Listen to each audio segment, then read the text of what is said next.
Halika na sa amin ay sumama ka. Ngiti at sayang aming ambag. Tara na't manood kay Isang Love.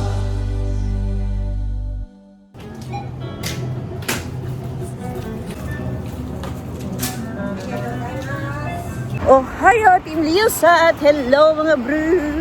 Today po is Monday. Bili kami ni Papang ng mga tinapay-tinapay. Mga biscuits, ganyan, dito sa 100 yen Lawson.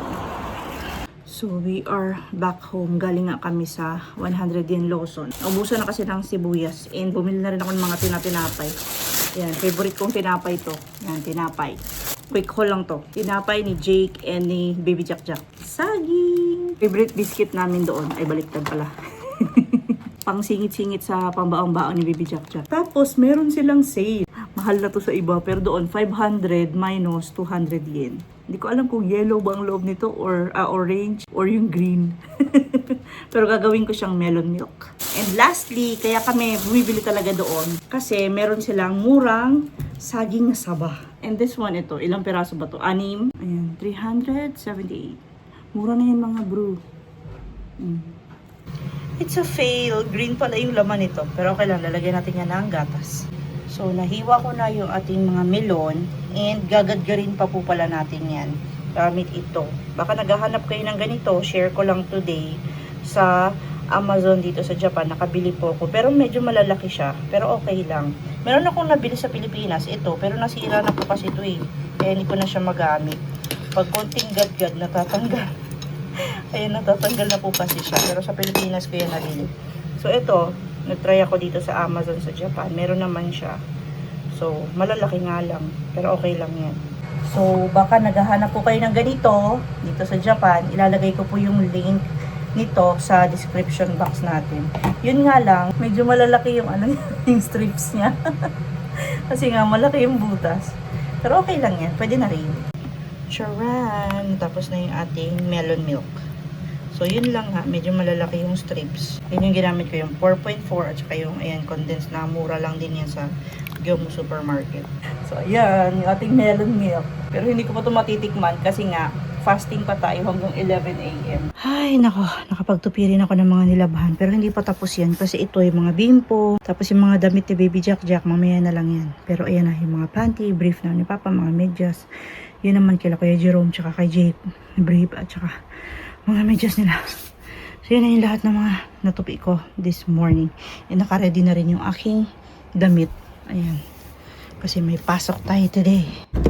Hatid na natin si Jack Jack. Merong pasok si Papang today. Pero sabay kami nga alis mamaya 10 a.m. Dadaan pa kami sa school ni Kuya Jake. Kasi naiwan ni Kuya Jake to AO. Yung parang bossy niya kapag ano na sila ng lunch.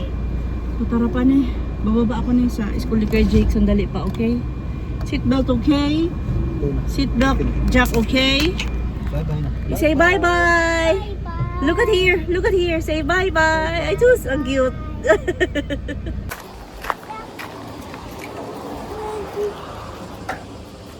Say Ohio, okay? Say Ohio gozaimasu, okay? Ohio gozaimasu. Hug. 大丈夫です。お願いします。そこで計画をお話聞きます。もう一回近くで。Ay, nahatid na natin si Jack Jack. Napakainit. Tapos meron palang schedule. May schedule ng meeting ngayong 17. And meron akong part-time job. Si Papang kasi rest day siya. So 1:30 dyan pang sa 17 ne. Pero today, pares kaming 11 a.m. ang schedule sa work. So sabay din pala tayo alis mamaya. Pan 10 ka alis? Ha? 10 din ako alis. Nagbibihis na mi. Pero yung mga natupi ko kanina, hindi ko pa rin naligpit. Yan lang muna sila. Mamaya na lang pag uwi ko. Kasi mga 2.5 hours lang naman yung part-time job ko today. And meron palang nag-message sa akin sa Facebook. Kasi nga, kwento ko na lang sa vlog today para makapagbigay na rin ako ng information about sa sakit ko. Yung chemotherapy ko, ang last session ko is natapos ng July. So, July na this year. So, after ng 1 year, last week po, after ng cycles ng chemo natin last year, tumagal po ng 1 taon na hindi po ako dinatnan. More than, kasi parang first cycle po lang ng chemo, parang hindi na ako ako dinatnan that buwan. So mga 12 months to 15 months din na wala po akong menstruation. And finally, last week, dinatnan na po ako. Hindi ko alam kung ma-happy ba ako or medyo maiinis ng konti. Kasi ang pinakaayaw ko po talaga is yung menstruation buwan-buwan. Kasi nga, kung matagal na kayong viewer sa channel ko, alam nyo na, sumpa days ko ang pagkakaroon ng menstruation. Para akong may sumpa kasi masakit ang ulo, masakit ang katawan, masakit ang puson. And bukod pa doon, medyo na-shock ako. Kasi nga, bumili ulit ako ng napkin.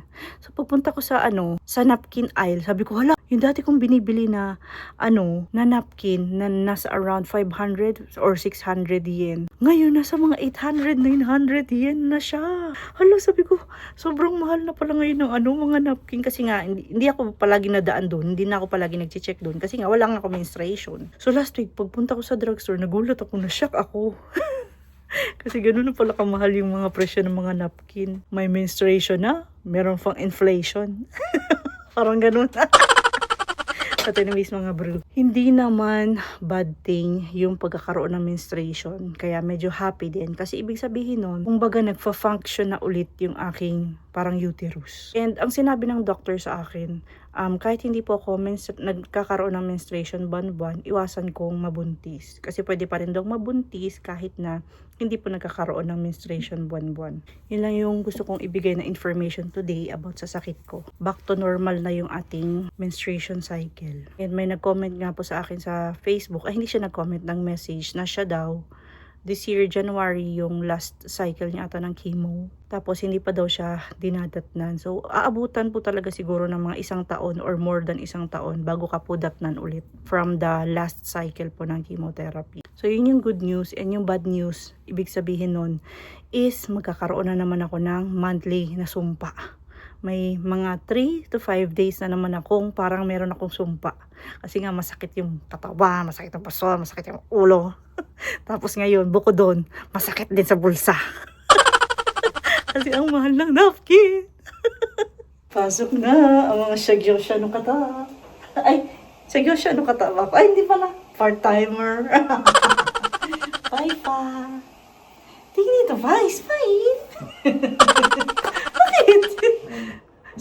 Sabay kami nga alis kasi 10-11 din yung schedule mo, di ba? Smile. Smile pa. Ayos dito. Hindi naman ganyan. Ay, say smile.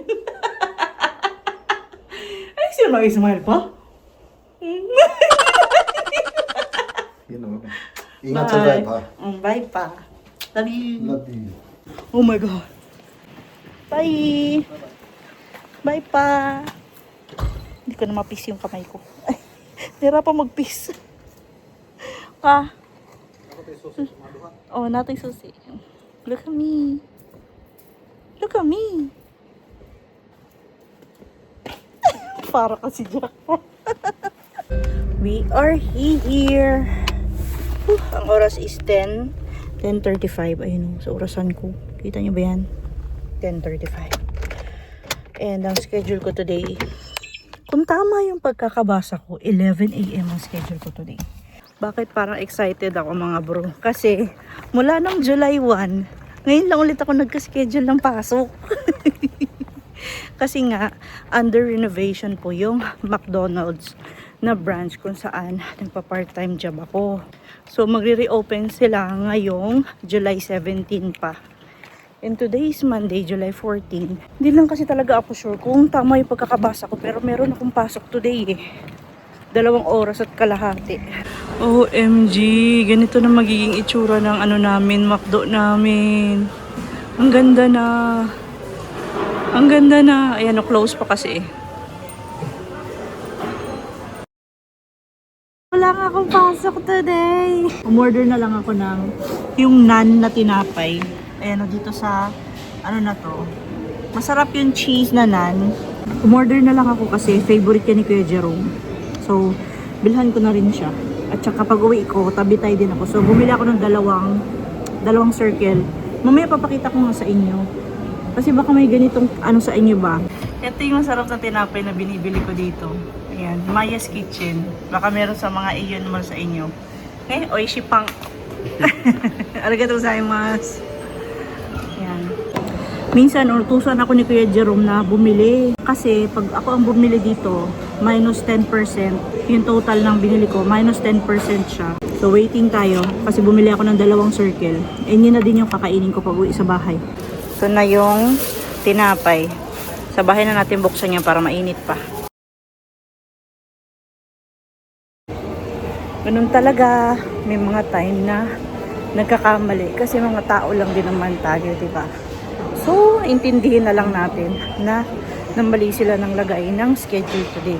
At least, ang importante, nabili ko yung gusto ni Kuya Jerome. So, ayan na. Kainin natin yan sa bahay. Masarap yan mga bro, baka meron kayong ganyan na restaurant yan sa malapit sa Aeon Mall sa inyo. Masarap yung naan nila na tinapay. Hindi na namin siya sinasawsaw sa parang sarsa. As is na yung naan na may palamang cheese lang. Masarap siya. Yay! Kainin na natin ito pag uwi na bahay. Kasi wala pa akong kain. Ay, nako mga bro. Super fail tayo today. Hi, Ate Jackie! Ay, super fail. Pero it's okay. First meal ko to. Ning! Sarap talaga nito. Napaka-simple na aji niya. Pero ang sarap. I-chat ko na si Papang. Sinabi ko na mali yung schedule today. Hindi pa nagre-reply siguro kasi pumasok na sa trabaho. And naiisip ko rin mga bro, gusto ko din talagang yung everyday vlog na naman. Yung parang kahit pa ulit-ulit lang yung cycle ng ginagawa sa vlog everyday. Yung katulad before, di ba, nagdi-daily vlog ako. Almost everyday talaga may upload tayo. Araw-araw may upload. Yung paulit-ulit na cycle, yung ginagawa ko sa umaga, bago umalis si Jake, yung paglilinis ko dito sa bahay, yung pagtutupi ko ng labahan.